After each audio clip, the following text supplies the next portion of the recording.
have joining us on the line Wasim Nasser, who is our jihadist group's specialist here at France 24. Wasim, good evening to you, sir. Are you surprised by this news that al-Baghdadi has been supposedly speaking? No, I wasn't quite surprised, since it came out with the regular propaganda and communication outlets that they have. The last time he spoke, it was 20th of September 2017, and then before on November 2016. So it's more or less a year. He gives an audio each more or less a year. And it was like, as you said, he told his supporters to stand still, to keep the fight. It was a long audio, 54 minutes and 42 seconds, and which was interesting in this audio, beyond the fact that asking them to stay firm and to fight, etc., was that we were able to situate it in time, because he spoke about current issues, like, for example, the issue of the American held by Turkish authorities, the American preacher. He talked about the issue of the Syrian rebels delivering the south of Syria to the Syrian government. He even spoke about the issue of the last terror attacks and anti-terrorist operations in Jordan, which are less than a week old. And even also spoke about $100 million that was given by Saudi Arabia to the YPG Kurdish forces in northern Syria, which was admitted by the President of the United States and by Saudi Arabia itself less than a week also.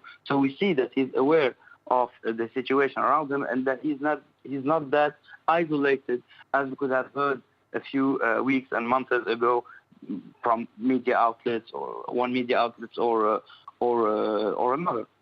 So it certainly puts Baghdadi, if it is indeed him speaking, into a very immediate context, as you say. I wonder, Wasim, what the effect might be on possible followers who are out there who get to hear this, get to read about this. What do you think the effect on them will be? Well, I guess actually he asked also for attacks in Europe, and he named Canada. I don't know why Canada specifically, and European countries, after naming, of course, the United States, and saying that the United States is losing ground in the Middle East for Russia.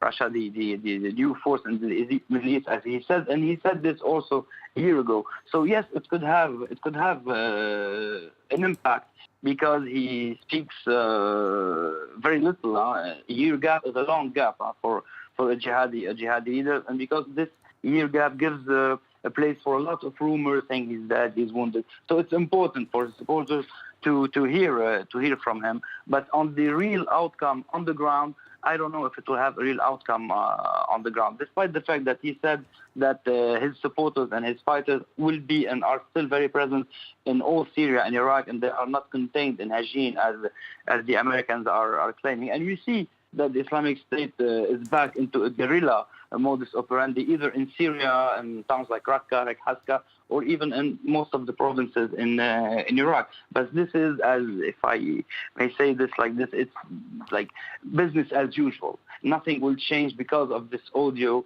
on the ground, in my guess. Wasim Nasser, thank you very much indeed for that analysis.